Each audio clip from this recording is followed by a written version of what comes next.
चांद क्लासेस पहाड़पुर तोई।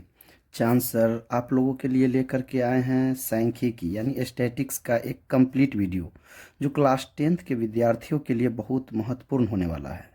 यहाँ पे एक कंप्लीट नोट्स बना लिया गया है ताकि कम समय में आप सभी विद्यार्थियों को अधिक से अधिक क्वेश्चन के माध्यम से बतलाया जा सके, जानकारी दिया जा सके। सबसे पहले हम लोग जानेंगे सांख्यिकी कहते किसको है। गणित की वह शाखा जिसमें आंकड़ों का संग्रहण, प्रदर्शन, वर्गीकरण और गुणों का आकलन व अध्ययन किया जाता है, सांख्यिकी कहलाता है। सांख्यिकी में सबसे पहले हम लोग जानेंगे माध्य के बारे में। माध्य यानी मीन।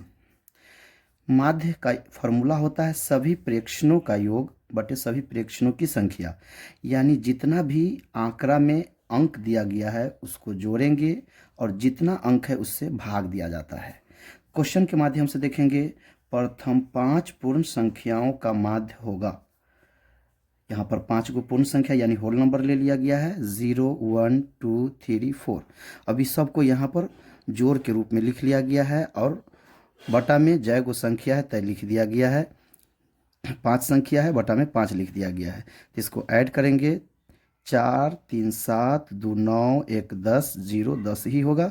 10 बटा में 5 संख्या है तो बटा में 5 है, तो 5 10 को 2 बार में कैंसिल करेगा 2। इसको और भी तरीका से लिख सकते हैं, जब एक क्रम में व्यवस्थित है तो यहाँ पर पहला और अंतिम संख्या यानी कि 0 और 4 को ऐड करेंगे और 2 से डिवाइड करेंगे तो 0 4 4 ही होगा, और इसको जब 2 से डिवाइड करेंगे तो 2 बार में डिवाइड हो जाएगा, यानी यहाँ पर आंसर हम लोग का 2 आ जाएगा, माध्य।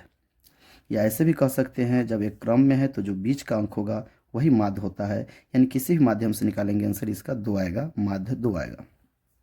एक और क्वेश्चन है, 13 और 19 के बीच समांतर माध्य होगा। तो 13 19 को ऐड करना है, 2 से डिवाइड करना है। 13 और 19 को जब जोड़ेंगे तो आएगा 32, 2 से भाग देंगे 16, यानी इसका माध्य जो आएगा वह 16 होगा। उसके बाद हम लोग देखेंगे माध्यक, इसी को माध्यिका भी कहा जाता है, मिडेन। तो इसको हम लोग आसान भाषा में समझेंगे, सभी दिए हुए प्रेक्षणों को एक क्रम में सजा लेंगे। सजाने के बाद जो अंक बीच में होगा वही अंक माध्यक कहलाएगा। या ऐसे भी कह सकते हैं कि यदि बीच में 2 अंक आ जाए तो दोनों को जोड़कर 2 से भाग देने पर प्राप्त संख्या माध्यक कहलाएगा। क्वेश्चन के माध्यम से देखेंगे, 5 3 7 6 4 2 1, इसका माध्यिका बतलाना है। तो सबसे पहले इसको एक क्रम में सजा लिए, 1 2 3 4 5 6 7। ये भी देखना होगा कि आंकड़ा में 1 कै बार है, एक ही बार है, 2 एक ही बार है, सब एक ही बार है, संख्या सबको लिख लिया गया। तो यहाँ पर बीच का जो अंक है वह 4 है, इसीलिए माध्यिका 4 हो जाएगा। एक और क्वेश्चन है, प्रथम 6 अभाज्य संख्याओं का माध्यक बताना है। तो प्रथम 6 अभाज्य संख्या ले लिया गया। सबसे पहली अभाज्य संख्या 2 होता है, 3 है, 5 है, 7 है, 11 13, यह 6 अभाज्य संख्या है। अब इस 6 अभाज्य संख्या में बीच में 2 अंक आ रहा है, 5 और 7। तो 5 7 को ऐड कर लिया गया है, 2 से डिवाइड किया गया है। तो 5 7 को जब जोड़ेंगे तो 12 होगा, अपॉन 2 है, 2 से 12 6 बार में डिवाइड होगा और हम लोग का माध्यक 6 आएगा। अब आगे हम लोग देखेंगे बहुलक। तो माध्यक में यह 2 को बात याद रखना है, यदि विषम है तो बीच में 1 आएगा, वही आंसर होगा। सम के रूप में है तो 2 आएगा, दोनों को जोड़ के 2 से भाग देंगे। बहुलक देखेंगे, मोड। कभी कभी होता है कि हिंदी में ही मोड लिख दिया जाता है, तो हम लोग समझेंगे अंग्रेजी नाम भी कि बहुलक को ही मोड कहा जाता है। दी हुई सूची में जो संख्या सबसे अधिक बार आएगा वही संख्या बहुलक कहलाएगा।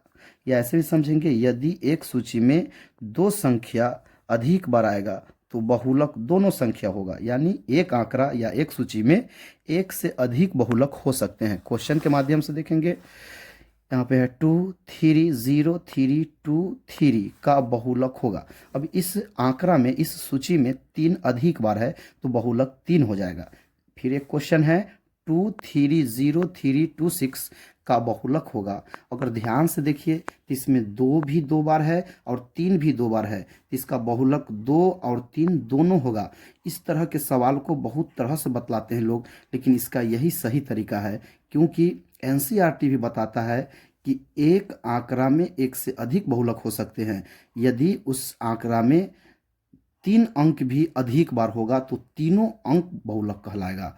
यहाँ 2 अंक अधिक बार है तो दोनों अंक बहुलक कहलाएगा। इसमें कभी कभी लोग बतलाते हैं कि दोनों को जोड़ के 2 से भाग दे दीजिए, या सबसे बड़ा 3 है तो बहुलक 3 होगा, लेकिन ये सब गलत है। सही तरीका यही है कि इसमें 2 भी 2 बार है, 3 भी 2 बार है, तो 2, 3 इसका सही आंसर होगा। यानी एक आंकड़ा में 1 से अधिक बहुलक होता है, एनसीईआरटी का भी यह कहना है, तो 2 और 3 इसका बहुलक होगा।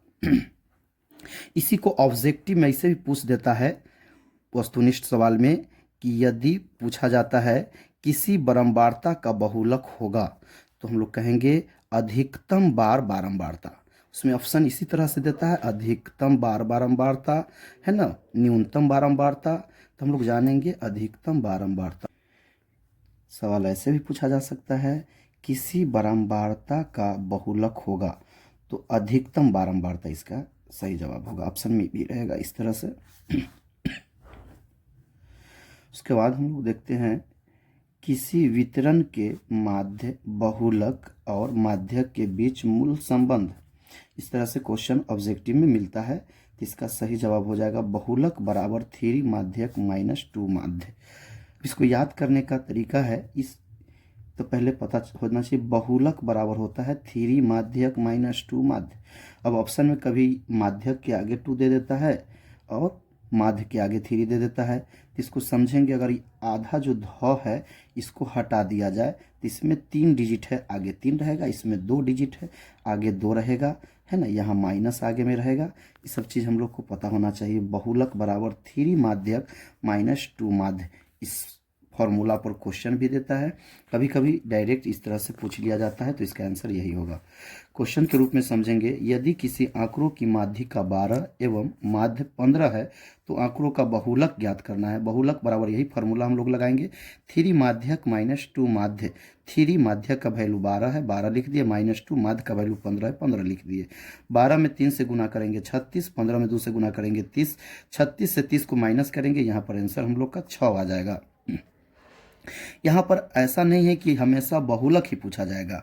बहुलक माध्यक माध्य में से कोई भी 2 वैल्यू देगा। कभी कभी बहुलक माध्यक दे देगा तो माध्य पूछेगा, कभी बहुलक और माध्य दे देगा तो माध्यक पूछेगा, यानी इस 3 में से कोई भी एक पूछेगा, 2 वैल्यू देगा। तो हम लोग यहाँ पर बहुलक ज्ञात किए हैं 6। एक और बात समझेंगे हम लोग कि एक सममित आवृत्ति वितरण के लिए हमारे पास है माध्य बराबर माध्यिका बराबर बहुलक, यानी तीनों बराबर होगा, तीनों इक्वल होगा। इसमें ऑप्शन में लेस देन, ग्रेटर देन, इस रूप में भी सवाल रहता है, तो हम लोग को याद रखना है माध्य बराबर माध्यिका बराबर बहुलक, यानी तीनों आपस में इक्वल होंगे, यही ऑप्शन सही होगा। वर्ग चिन्ह ज्ञात करने के लिए वर्ग अंतरालों का योग अपॉन 2 फार्मूला होता है। क्वेश्चन लिया गया है, वर्ग अंतराल 10 से 20 का वर्ग चिन्ह होगा, तो 10 और 20 को जोड़ के 2 से भाग देंगे, 10 20 को जोड़ेंगे 30 आएगा, 2 से भाग देंगे 15 बार में कट जाएगा, यानी वर्ग अंतराल, इसमें हम लोग वर्ग चिन्ह ज्ञात किए, वर्ग चिन्ह आ गया हम लोग को 15। उसके बाद वर्गों की लंबाई या ऊंचाई पूछ दिया जाता है, तो इसके लिए फॉर्मूला होता है वर्ग अंतराल का अधिकतम मान माइनस न्यूनतम मान। क्वेश्चन के माध्यम से देखेंगे, वर्ग अंतराल 2 से 5, 5 से 8, 8 से 11, 11 से 14 डॉट डॉट के वर्गों की लंबाई पूछ रहा है, या यहाँ पर ऊंचाई भी पूछ देगा। तो यहाँ क्या करना है, वर्गों की अधिकतम मान 5 है, वर्गों की न्यूनतम मान 2 है, 5 से 2 माइनस करेंगे 3 आ जाएगा। के बाद हम लोग देखेंगे परिसर, या इसी को प्रास कहा जाता है, जिसे अंग्रेजी में रेंज बोलते हैं। इसका फॉर्मूला होता है सूची या आंकड़ा की उच्च सीमा माइनस निम्न सीमा। क्वेश्चन के रूप में देखेंगे 4, 3, 5, 8, 7, इसका हम लोग को परिसर ज्ञात करना है। यहाँ सूची में, आंकड़ा में सबसे बड़ा अंक 8 है और सबसे छोटा अंक 3 है, 3 है, तो 8 माइनस 3, 8 में से 3 को घटाएंगे 5 आएगा, यही हम लोग का परिसर होगा। कुछ मान केंद्रीय प्रवृत्ति का मान होता है, जैसे माध्य, माध्यक या माध्यिका, बहुलक, ये तीनों केंद्रीय प्रवृत्ति का मान होगा, जबकि परिसर या विचरण, प्रसरण इत्यादि ये सभी केंद्रीय प्रवृत्ति के मान नहीं होंगे। यानी जब पूछा जाएगा कि इनमें से कौन केंद्रीय प्रवृत्ति के मान हैं, तो माध्य, माध्यक या बहुलक जो होगा वह केंद्रीय प्रवृत्ति का मान होगा। अगर कहेगा कौन केंद्रीय प्रवृत्ति का मान नहीं है, तो उसमें परिसर, विचरण, प्रसरण, परास इसी तरह के ऑप्शन दिए जाते हैं, तो ये सभी केंद्रीय प्रवृत्ति के मान नहीं होंगे। इस तरह के हम 3 पार्ट में पूरे सांख्यिकी के वीडियो आप लोग के बीच लाए हैं। इसमें यह पहला भाग है, इसके बाद नेक्स्ट वीडियो में इसके आगे का भाग मिलेगा।